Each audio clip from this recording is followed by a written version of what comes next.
Esto lo conversamos hace poquísimo con el mismo Roger, y es que iban a terminar siendo impracticables los anuncios del presidente de la Asamblea, Niels Olsen, respecto a eso de que vamos a trabajar lunes, martes y miércoles, si es que no existía la coordinación adecuada para que las comisiones tengan producción.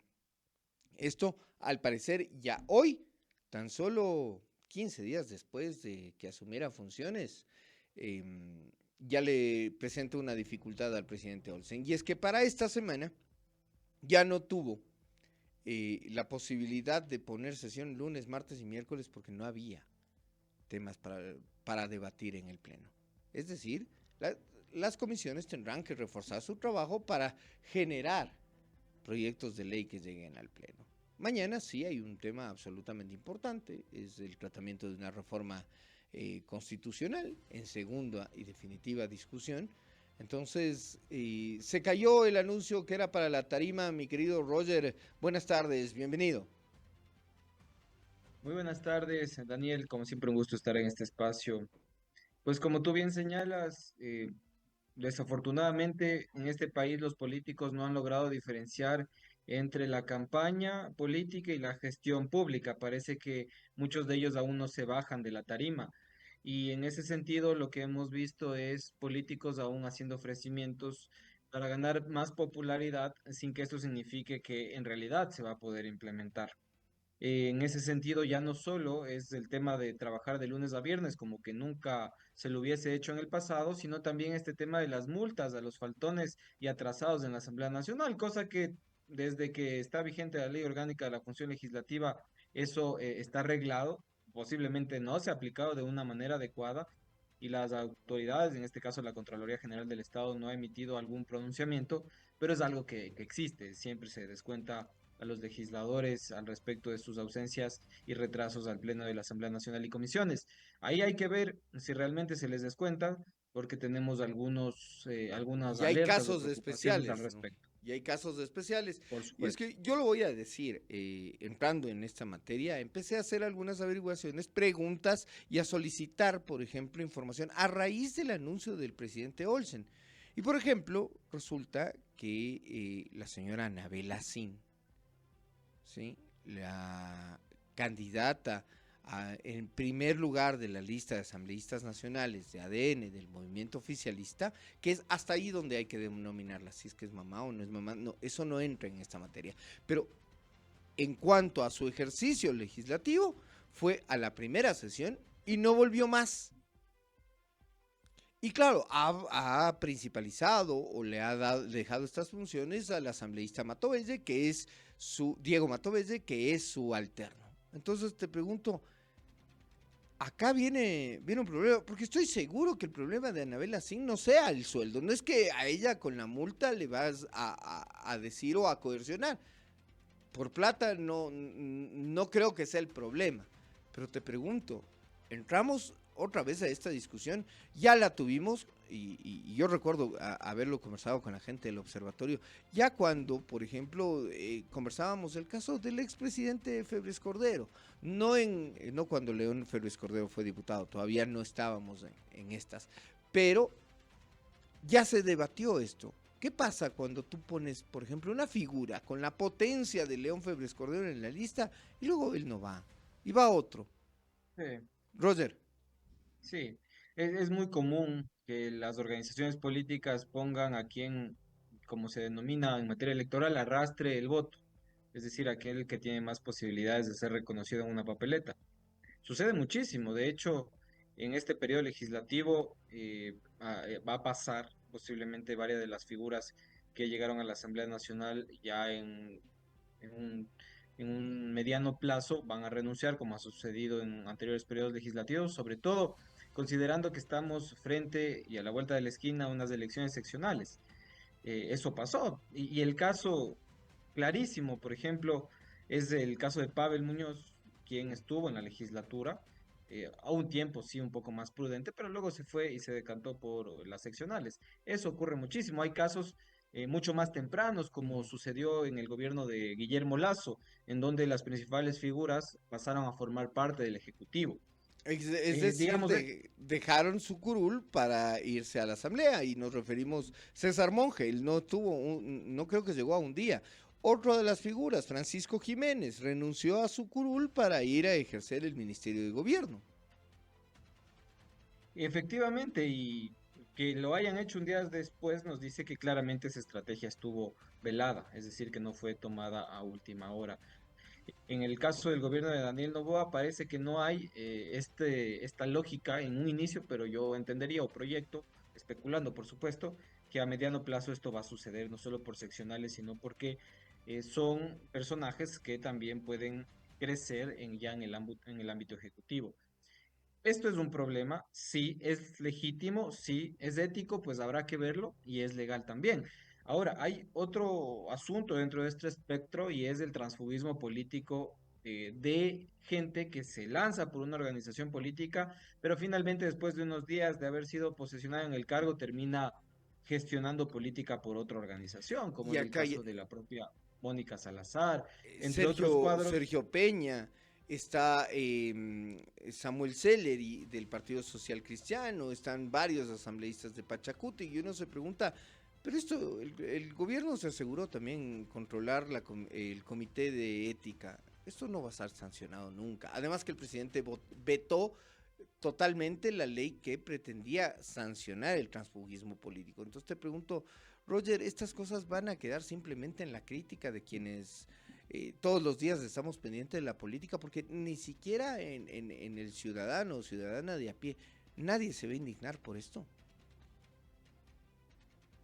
Y no, y se ve en las elecciones, si nosotros tomamos en cuenta aquellos legisladores que se cambiaron de camiseta en los anteriores periodos legislativos, yo diría que más del 80% de estos fueron reelectos. Es decir, no hay una consideración por parte de la ciudadanía al respecto de la particularidad, perdón, que tiene cada uno de estos políticos. Ahí de fondo el tema no es de la ciudadanía, no es responsabilidad exclusiva de la ciudadanía, sino de las organizaciones políticas.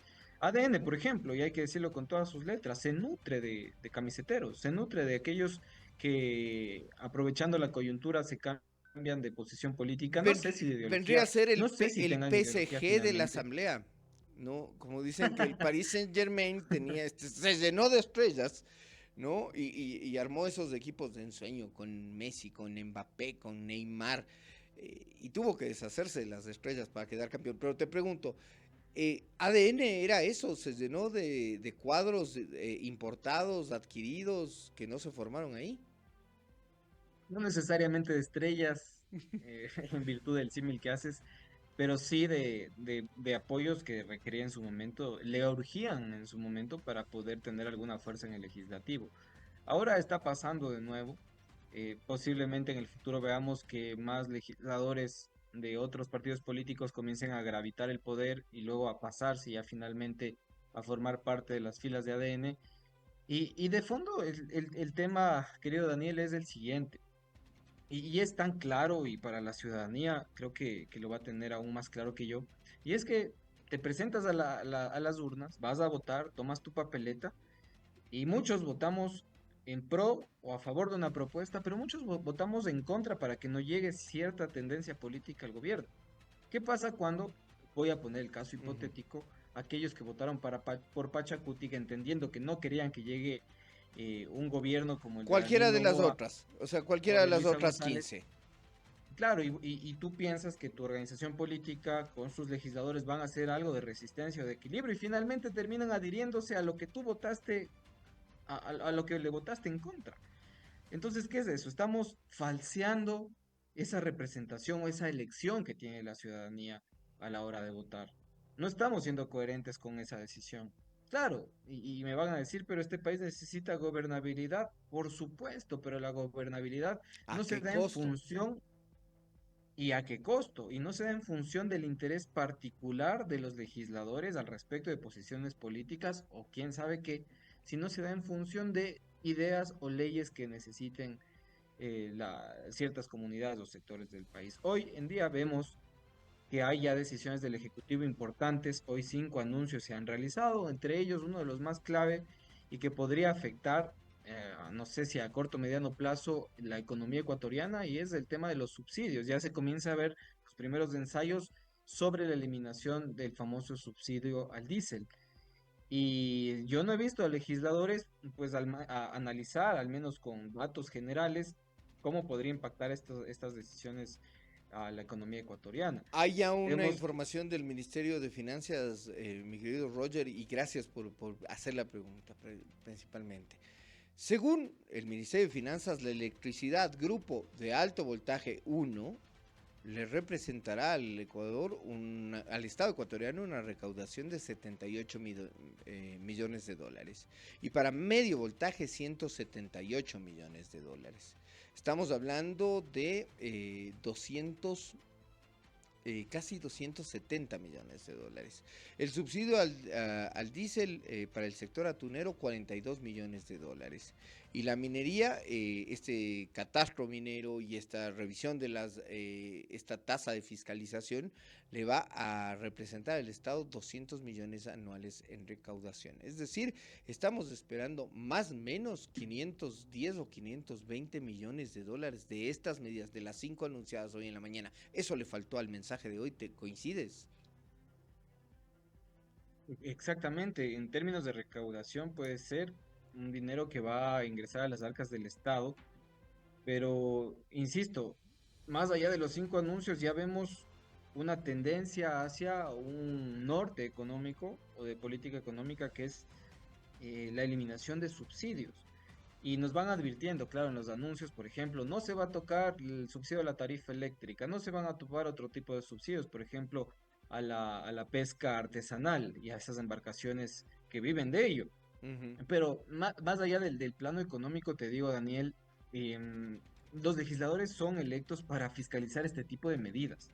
Es decir, finalmente el anuncio nos lo dicen de forma completa o nos lo dicen de acuerdo al interés que tiene el gobierno o al respecto del enfoque que le quiere dar a la comunicación.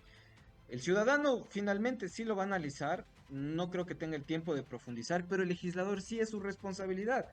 Y Él te sí digo, tiene. insisto, Daniel, y claro, y te digo, Daniel, ¿qué ha dicho Pachacutic?